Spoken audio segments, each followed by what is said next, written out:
Hey y'all, it's Dr. Shamanda. Welcome back to my channel where we talk about all things mental health, personal finance, and overall strategies to live your best life. All right, y'all, so it is Saturday. Now today, Saturdays are my favorite day of the week. I messed around and said that yesterday on Friday when I did my budget video, but no, Fridays aren't my favorite days of the week. Saturdays are, just because typically I'm not working and I can just wake up when I want to wake up and spend time with my kids. I can do my piano lessons. I can write on the couch and watch a good show. I can get up and eat breakfast, drink my coffee, just relax. Like, it's just a free-flowing day that I can do whatever I choose, and I can have my schedule very flexible. I do intend to see patients, some private patients on Saturday, so that might change it up just a little bit, but still, like, it's a way of serving and then also working toward like a goal of, maybe some extra earnings that I can hit, like a savings goal or whatever. So that's okay, right?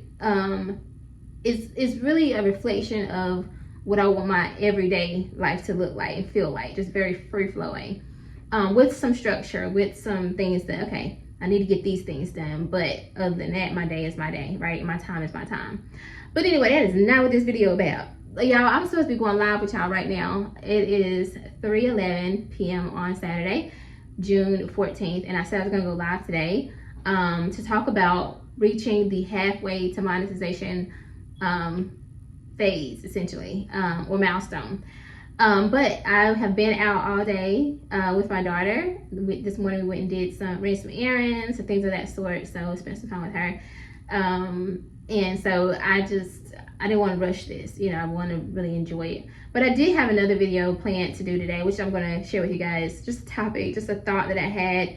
I don't have my notebook here, but the title of this is going to be something about, I think I wrote that self-love makes you move differently, something like that.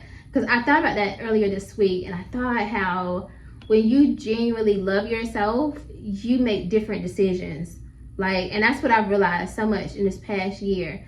And I feel like a lot of my decisions previously were just about making other people happy or trying to live up to the standards of other people and like what they expected of me, or trying to like inspire and motivate other people by doing certain things or accomplishing certain things.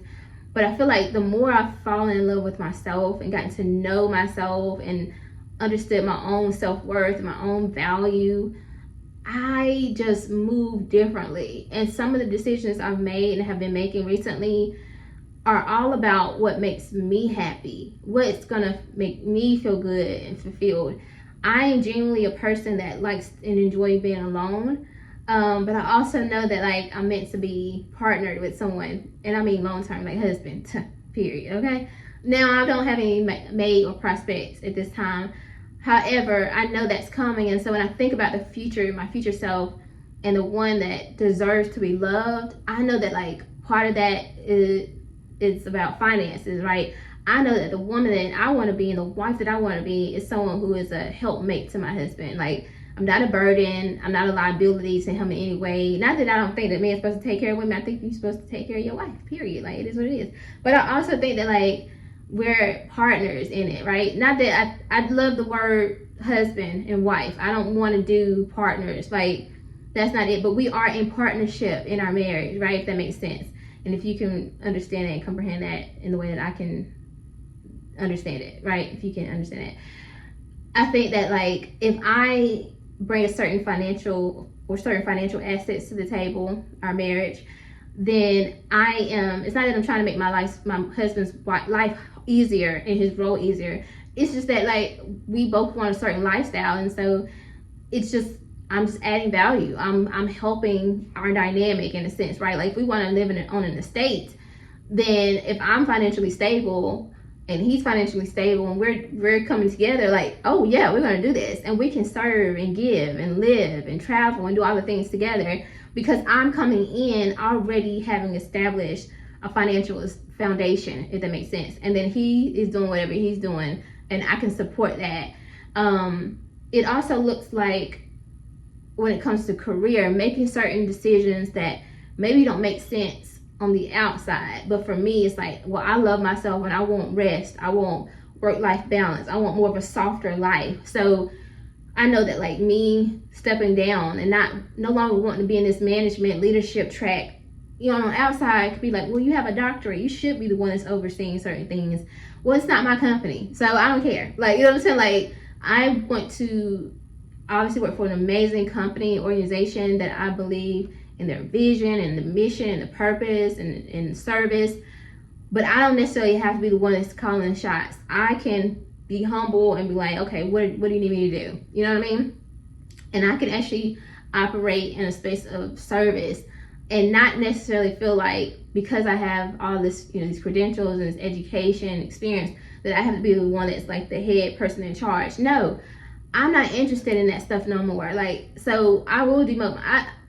This is the second time I've stepped down from like a management role, and I'm okay with that. And you will not ever, and I keep saying never because I mean that, but knock on wood, because you know what I'm saying, I don't ever see myself go back into management leadership ever again. I prefer to live more of a softer life where I show up, serve, and I go home and enjoy my kids, enjoy my husband, my future husband, enjoy all the things that make me who I am outside of being a therapist, because that's not my whole life, right?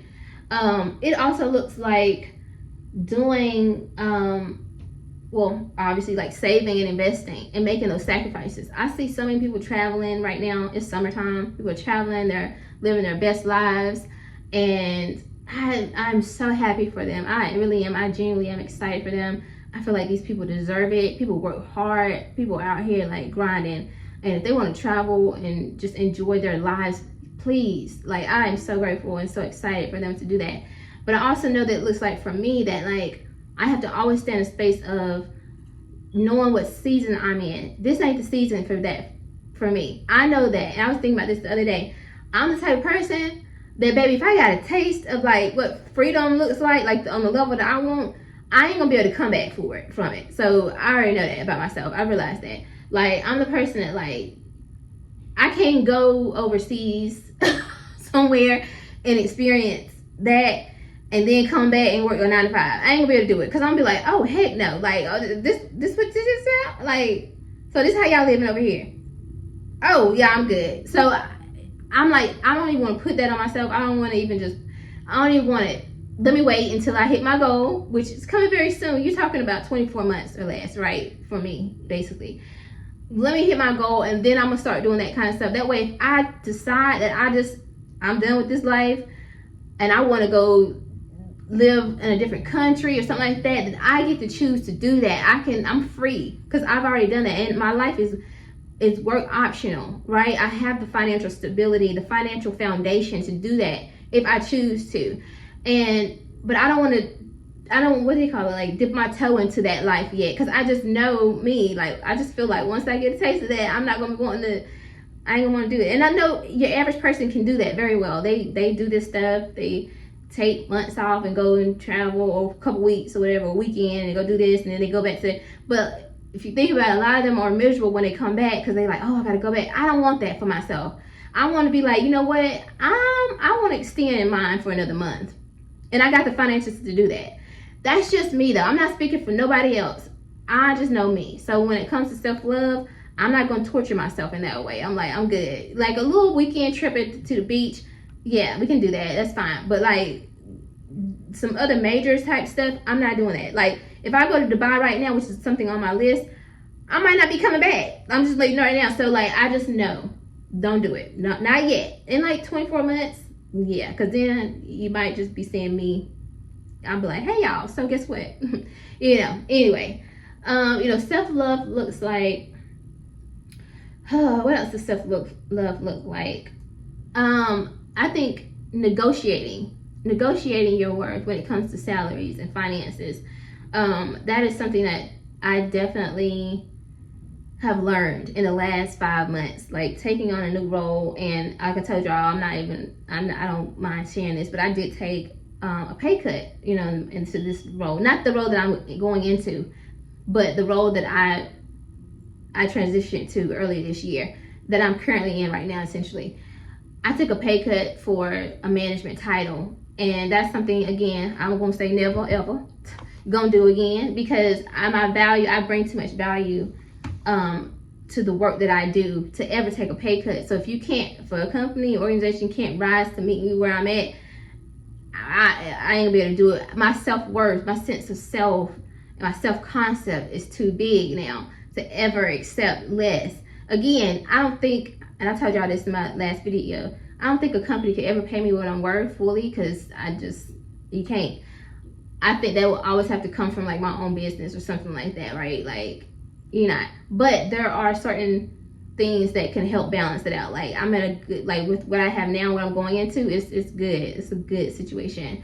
But I won't ever take a pay cut ever again. I will not ever accept less than I feel like is accommodating for the work that I'm doing, if that makes sense. And again, that's all about self-love. And there are times when you feel like you're gonna have to do those things. You better make sure that first and foremost is for a limited period of time, that you have something in writing saying, oh, this is for this, like for 6 months you're gonna take this role at this amount, and then we're gonna promote you something, because you're gonna start to feel resentful. And really, it's not even toward the company or other people. It's really about yourself. Like, you're like, why did I do this? Like, you're really disappointed in yourself. And that's what I realized. Like, I'm grieving because I let myself down, because I should never done this. Because what does this say about me? And if other people look at you like, wait, why are you in this role? Why are you, like, what? You're saying, by accepting that, you're saying that you don't think that you're worth more. It's essentially what it is. So if other people looking at you crazy, it's because they're wondering why. Like, what's going on internally? So anyway, self-love literally makes you move differently. So that's the first thing I'm always going to recommend to y'all, is to work on the way you see yourself. Work on your self-love, your self-concept, sense of self-worth and value. Of course, it goes without saying, self-love makes you move differently when it comes to love and romance. I talked about that, like as far as finances in your marriage or whatever. But like literally who you date and who you choose to even entertain. There are certain people I've dated, I'm like, baby, I don't know, what was I thinking? Like, are you okay? Are you okay? Because something ain't right. Like, the fact that you even entertain this person. But you know, sometimes you're just not there yet. But when your self-love, your self-concept improves, you're gonna be like, yeah, something ain't right. But that's a good thing, because it's like that version of you doesn't align with who you are now. The improved version of who you are now and the way you see yourself now. So that's a good thing. So don't be too hard on yourself. I've gone there, trust me. But self-love makes you move differently in every area of your life. Seriously. So let's work on that. And again, tying it to finances. When we love ourselves, we are going to make sure we are good, baby. And not just who we are right now, but the future version of ourselves. I think about the 40-year-old version of ourselves. That's less than 4 years from now. I think about the 50-year-old version of myself. I think about the 65-year-old version of myself. I think about the 85-year-old version of myself. And I want her to be taken care of. I want her to be good. Like, when she is ready to pass off this world, this earth, I want her to go out and stay. I want her to be in like a beautiful estate, with 24-hour nursing care and, surrounded by love and family. And, like, nobody's thinking about money or like, oh, dang, when she passed, she's going to leave all this behind, this debt and stuff. I don't want that to be the case. If anything, they were like, oh my God, like, we've enjoyed her and we've enjoyed her life, and she's giving us and leaving us so much behind. Such a gift, right? A legacy, but also financial abundance, being passed down. That's who I think about. And so you move differently when you love yourself. And so I think about that with everything I do in this season of my life. I love me, and I hope that you love yourself. And if you do, what decisions, what behaviors, what actions are you doing and making right now? What choices are you making right now in your life that show that you love yourself? And how can you move differently? Okay, that's all I got for you today. All right, guys, I will see y'all hopefully tomorrow in my live at 3 p.m. on YouTube. We're going to talk about monetization. We're going to talk about challenges. I'm gonna share with y'all some, some tricks and tips, whatever, I don't know, something. And Q&A, like if you have any questions for me, where I see my channel going, that type of thing. Nothing too personal, because we won't get into all that. But whatever, just join me tomorrow. I appreciate it. It will also help my watch time, so there's that. I appreciate you guys showing up. If you can't show up, just watch the replay. That's totally fine too. It'll be recorded and it should be on the channel. So that's all I have for you guys. Make sure you like this video, comment, subscribe, share, and I'll see you guys next time. I'm about to go watch a show with my daughter and eat like a Snicker bars ice cream, and yeah, enjoy my Saturday and read. You know what I'm saying? Just enjoy life. All right, y'all. I'll see you next time.